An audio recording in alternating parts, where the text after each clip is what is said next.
Hello बच्चों, कैसे हो? मैं हनिया बोल रही हूँ, सर्कस कहानी सुनाने वाली हूँ। अब देर न करके सीधे चलते हैं कहानी के ओर। मैं अक्सर सर्कस जाता रहता हूँ। वहाँ मेरी खूब पहचान हो गई है और दोस्त भी बन गए हैं।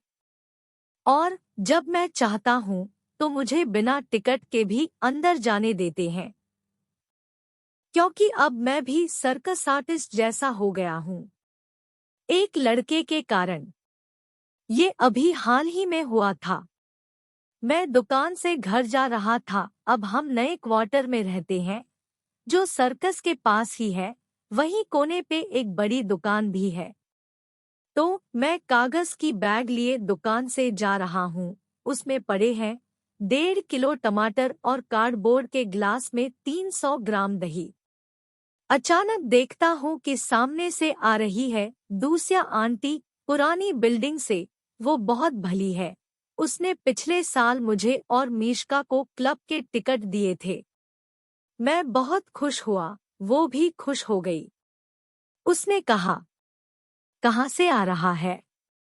मैंने कहा, दुकान से। टमाटर खरीदे।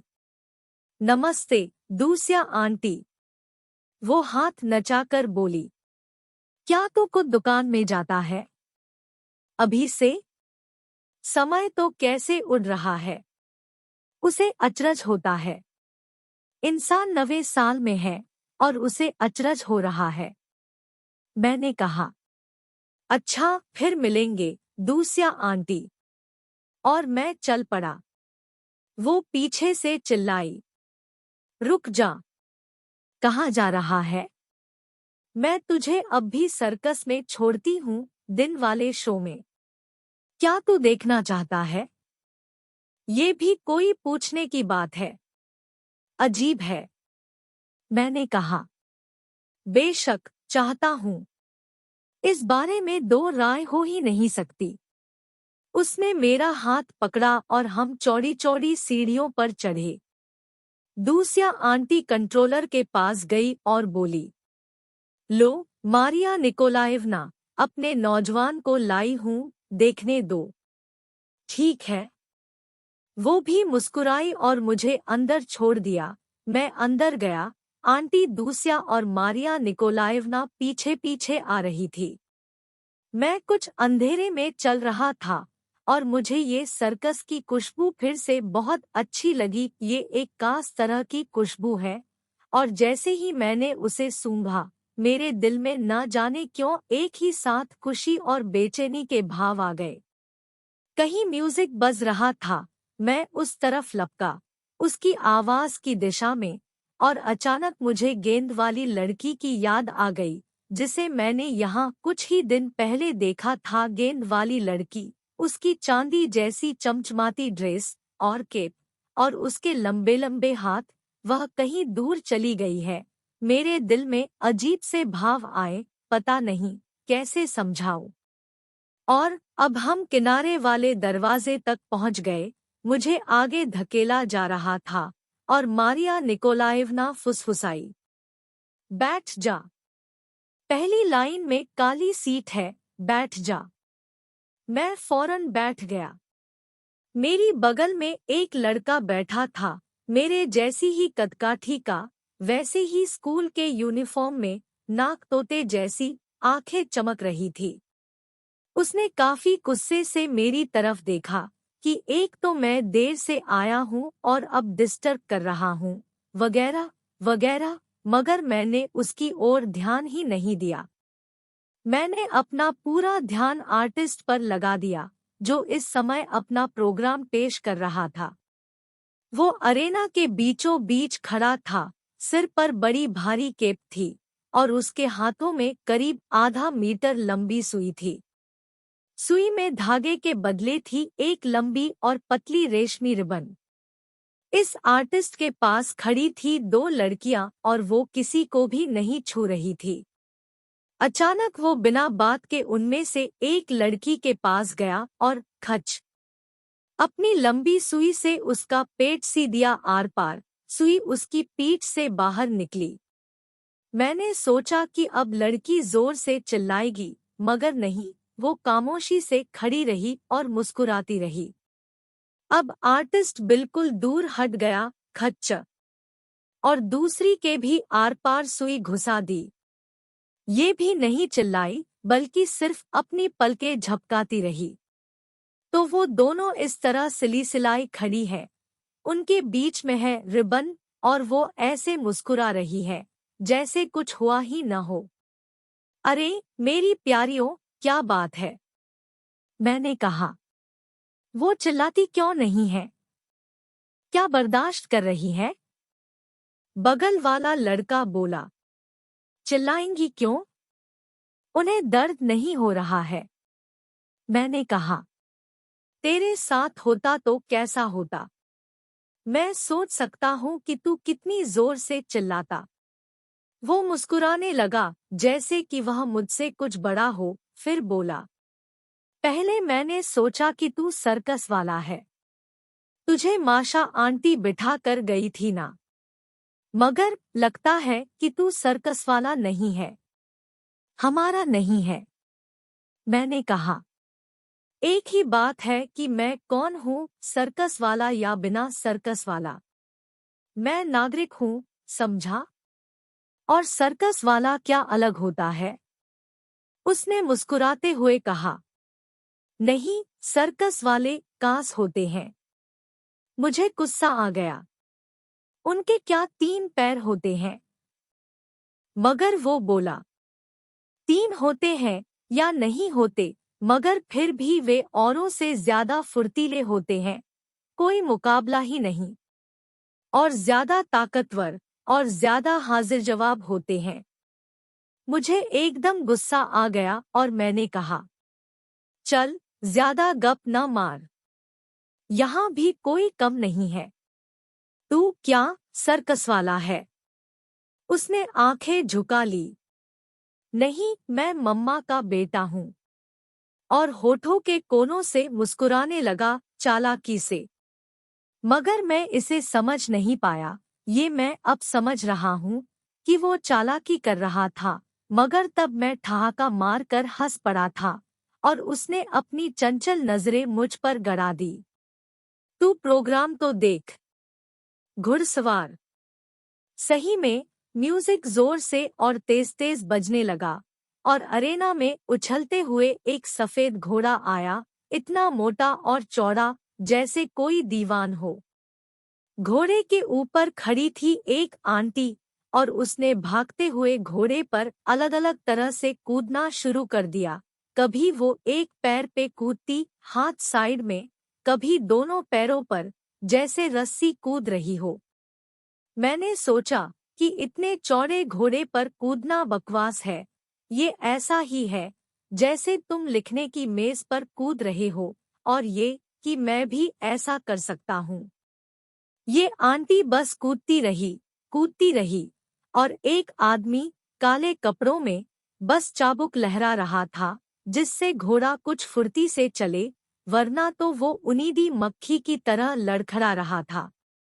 वह उस पर चिल्ला रहा था और पूरे समय चाबुक हिला रहा था। मगर घोड़ा था कि ध्यान ही नहीं दे रहा था। कैसी तो उदासी, मगर आंटी जी भर के कूद ली और पर्दे के पीछे भाग गई, मगर घोड़ा गोल गोल चक्कर लगाता रहा। अब आया पेंसिल। मेरी बगल में बैठे लड़के ने फिर से मुझ पर जल्दी से नजर डाली, फिर आंखें फेर ली और बड़ी उदासीनता से बोला। क्या तुमने ये प्रोग्राम पहले कभी देखा है? नहीं, पहली बार देखूंगा, मैंने कहा। वह बोला। तब मेरी सीट पे आ जा। यहाँ से तुझे ज्यादा अच्छा नजर आएगा। बैठ। मैं इसे पहले ही देख चुका हूँ, वह हंसा। मैंने कहा। तू कर क्या रहा है? ऐसे ही, वह बोला, कुछ नहीं। अब पेंसिल ऐसी ऐसी कारनामे दिखाएगा, खूब मजेदार। चल, सीट बदल ले। जब वो इतना भला है, तो कोई बात नहीं। मैं उसकी सीट पे बैठ गया और वो मेरी वाली सीट पे बैठ गया। वहाँ सही में ज्यादा बुरा था, एक खंभा देखने में डिस्टर्ब कर रहा था। अब पेंसिल ने कारनामे शुरू कर दिए। वो चाबुक वाले अंकल से बोला, अलेक्सांद्र बरीस्विच, क्या मैं इस घोड़े पे घूम सकता हूँ? और उसने कहा, प्लीज, खुशी से। और पेंसिल इस घोड़े पे चढ़ने लगा। वह हर तरह से कोशिश कर रहा था, अपना छोटा सा पैर उसके ऊपर रखता और बार बार फिसल जाता और गिर पड़ता। घोड़ा बेहद मोटा था। तब वो बोला, मुझे इस घोड़े पे बिठा दीजिए। फौरन सहायक आया और झुका। पेंसिल उसकी पीठ पे चढ़ गया और घोड़े पे बैठ गया, मगर उल्टा बैठ गया। वो घोड़े के सिर की तरफ पीठ करके बैठा था और मुंह पूंछ की तरफ था। सब लोग हंसते हंसते लोट पोट हुए जा रहे थे। चाबुक वाले अंकल ने उससे कहा, पेंसिल, आप गलत बैठे हैं। मगर पेंसिल ने जवाब दिया, गलत कैसे? आपको कैसे मालूम कि मुझे किस तरफ जाना है? तब अंकल ने घोड़े के सिर को छुआ और कहा, सिर तो यहाँ है। पेंसिल ने घोड़े की पूंछ पकड़ ली और कहा, मगर दाढ़ी तो यहाँ है। तभी उसकी कमर में रस्सी बांध दी गई। वो सर्कस के गुंबद के ठीक नीचे लगे किसी पहिए से गुजर रही थी और उसका दूसरा सिरा चाबुक वाले अंकल के हाथ में था। वो चिल्लाया, मास्टर, सरपट, हेलो। ऑर्केस्ट्रा गरज उठा और घोड़ा भागने लगा। पेंसिल उस पर ऐसे हिल रहा था जैसे बागड़ पे बैठी हुई मुर्गी, और वह कभी एक ओर को फिसलता तो कभी दूसरी ओर, और अचानक घोड़ा उसके नीचे से बाहर निकलने लगा। वो पूरी सर्कस में जोर से चिल्लाया, ओए दोस्तों, घोड़ा खत्म हो रहा है।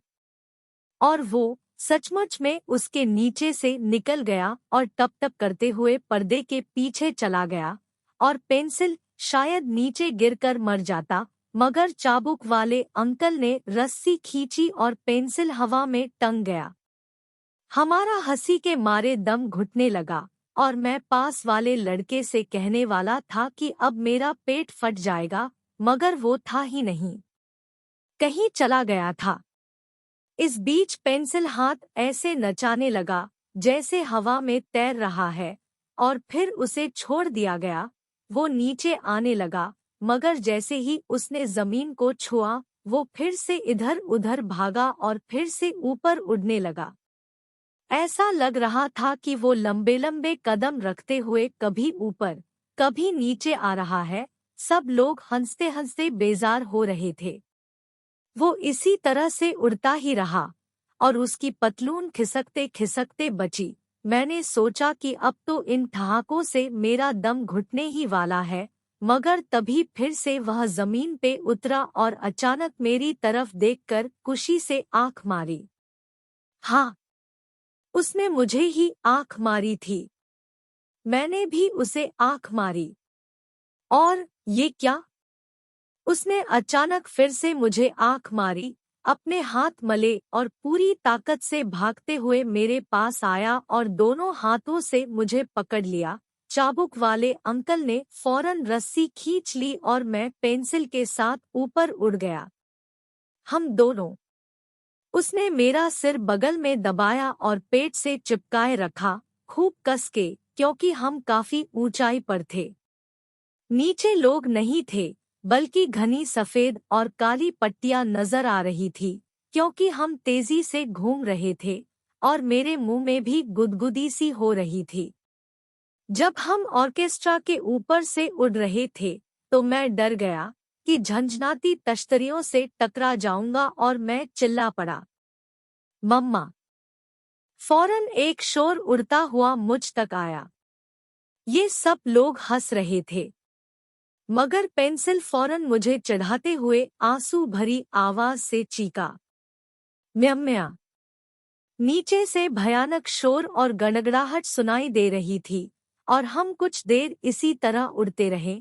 ऐसा लगा कि अब मुझे आदत हो रही है, मगर तभी मेरे हाथों का पैकेट फट गया और मेरे टमाटर उड़ने लगे। वे बमों की तरह अलग अलग दिशाओं में उड़ रहे थे। 1.5 किलो टमाटर। शायद वे लोगों के ऊपर गिरे, क्योंकि नीचे से ऐसा शोर उठा कि बताना मुश्किल है। मैं सोच रहा था कि कहीं दही का गिलास भी न उड़ने लगे। 300 ग्राम। तब तो मम्मा मेरी वो खबर लेगी कि खुदा बचाए। और पेंसिल अचानक लट्टू की तरह गोल गोल घूमने लगा और मैं भी उसके साथ साथ। और मुझे ये नहीं करना चाहिए था, क्योंकि मैं फिर से घबरा गया और उसे मारने और खरोचने लगा। और पेंसिल ने शांति से मगर कड़ाई से कहा, मैंने सुना। तोलका क्या कर रहा है? मैं गरजा। मैं तोलका नहीं हूँ। मैं डेनिस हूँ। मुझे छोड़िए।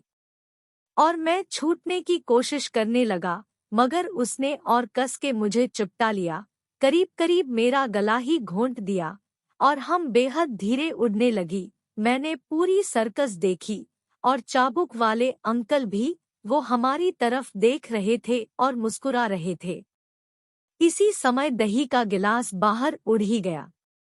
मुझे मालूम ही था। वो सीधे चाबुक वाले गंजे अंकल के सिर पे जा गिरा। वो चिल्लाकर कुछ बोले और हम धीरे धीरे नीचे उतरने लगे। जैसे ही हम नीचे उतरे और पेंसिल ने मुझे छोड़ा, मैं खुद भी न समझते हुए पूरी ताकत से भागा। मगर वहां नहीं, मुझे पता नहीं कि मैं किधर भाग रहा था और मैं लड़खड़ा रहा था, क्योंकि मेरा सिर चकरा रहा था। आखिरकार साइड वाले दरवाजे में मैंने दूसिया आंटी और मारिया निकोलाएवना को देख ही लिया। उनके चेहरे सख्त हो रहे थे और मैं उनकी तरफ भागा। चारों ओर सब लोग पागलों की तरह तालियां बजा रहे थे। दूसिया आंटी ने कहा, थैंक गॉड, सही सलामत है। चल घर चलें। मैंने कहा, और टमाटर? मैं खरीद दूंगी। चल। उन्होंने मेरा हाथ पकड़ा और हम तीनों आधे अंधेरे कॉरिडोर में निकले। वहां हमने देखा कि दीवार पर लगे लैंप के पास एक लड़का खड़ा है। ये वो ही लड़का था जो मेरी बगल में बैठा था।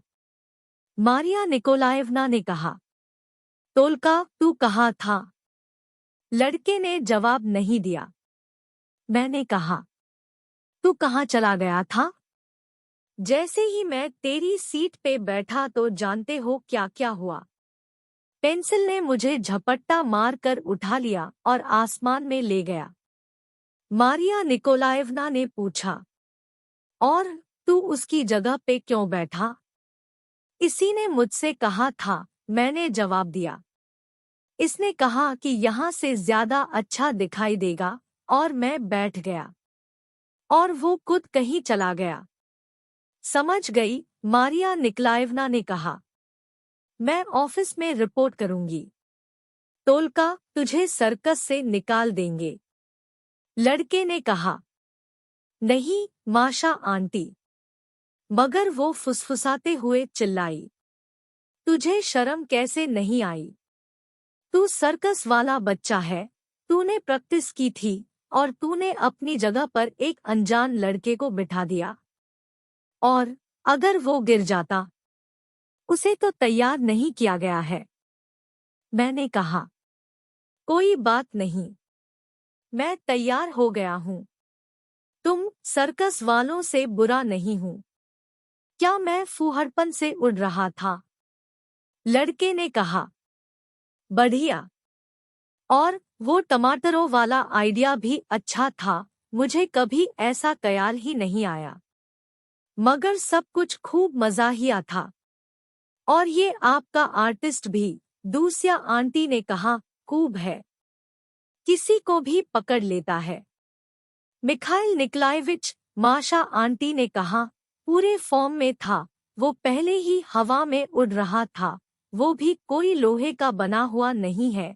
उसे पक्का मालूम था कि इस सीट पर हमेशा की तरह एक कास लड़का बैठा होता है। सर्कस वाला, ये कानून है। और ये छुटका और वो बिल्कुल एक जैसे हैं। और यूनिफॉर्म भी एक जैसी है। उसने ध्यान से नहीं देखा। देखना चाहिए, दूसरा आंटी ने कहा। ऐसे झपट्टा मार कर उठा लिया बच्चे को जैसे बाज चूहे को उठा लेता है। मैंने कहा, चलो जाएंगी? तोलका ने कहा, सुन, अगले संडे को आना 2 बजे। मुझसे मिलने के लिए आना। मैं ऑफिस के पास तेरा इंतजार करूंगा। ठीक है, मैंने कहा, ठीक है। उसमें क्या है? आऊंगा। अगर इस कहानी ऐप को अच्छा लगा तो लाइक शेयर सब्सक्राइब करें ताकि मुझे और नई कहानी के लिए प्रेरणा मिले। मैं हानिया आपसे वापस मिलूंगी एक नई कहानी के साथ।